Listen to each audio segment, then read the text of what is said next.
relentlessly violent, bringing at once endless misery and retaliation in both directions, the Israeli-Palestinian conflict has again suddenly exploded. The underlying issues are long-standing.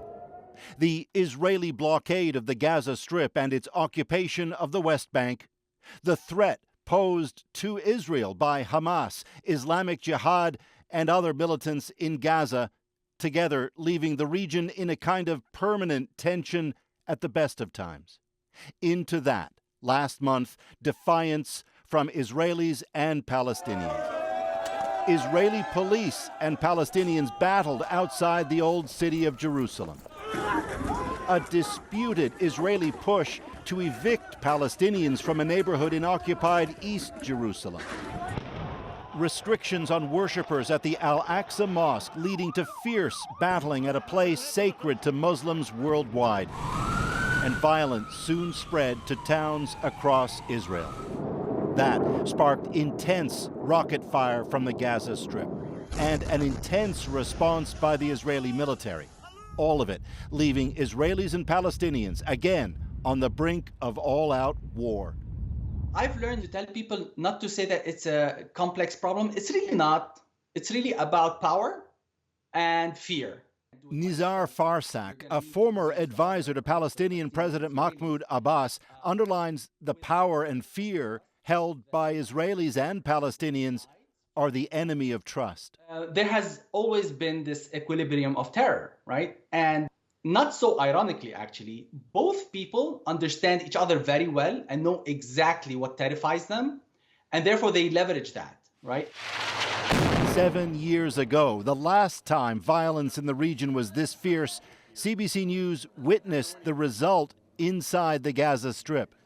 I mean, it's incredible. I don't know what words to use. And as well, in Israel. Now, 7 years later, after a time of relative calm, it's back, deepened by current politics in the region. Firing most of those rockets into Israel, Hamas, the militants in control of Gaza, almost certainly see taking on Israel as a political positive. Prime Minister Benjamin Netanyahu is in a battle to keep his job, and standing up to Palestinians has rarely hurt any leader in that country. This may be a way for him to stay in power. It makes Dan Levy, a former Israeli peace negotiator, wonders where this goes next. Remember the violence in 2014?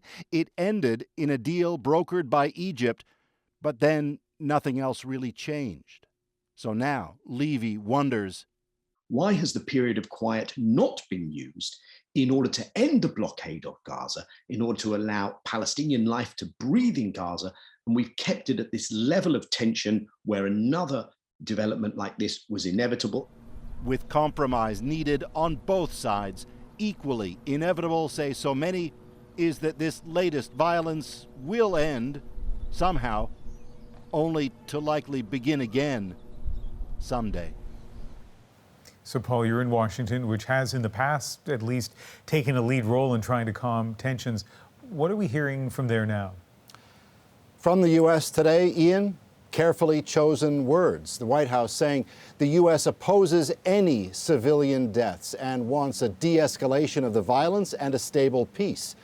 The comments are seen as a counter to Biden critics, some within his own party, that he'd been too supportive of Israel and its right to defend itself, and that Biden hadn't made much mention of what's been happening to Palestinians this week. Meanwhile, a U.S. envoy arrived in Israel today for separate meetings with the Palestinian and Israeli leaderships. But one of the challenges faced by Biden in flexing that U.S. influence is that though his envoy will be meeting with the Palestinian president in the West Bank, the Palestinian president has effectively zero sway over the Hamas leadership in Gaza. Likewise, of course, the U.S. itself. So everything's got to be done back channel via other countries. Egypt, for example. It complicates an already complicated circumstance. Thanks, Paul.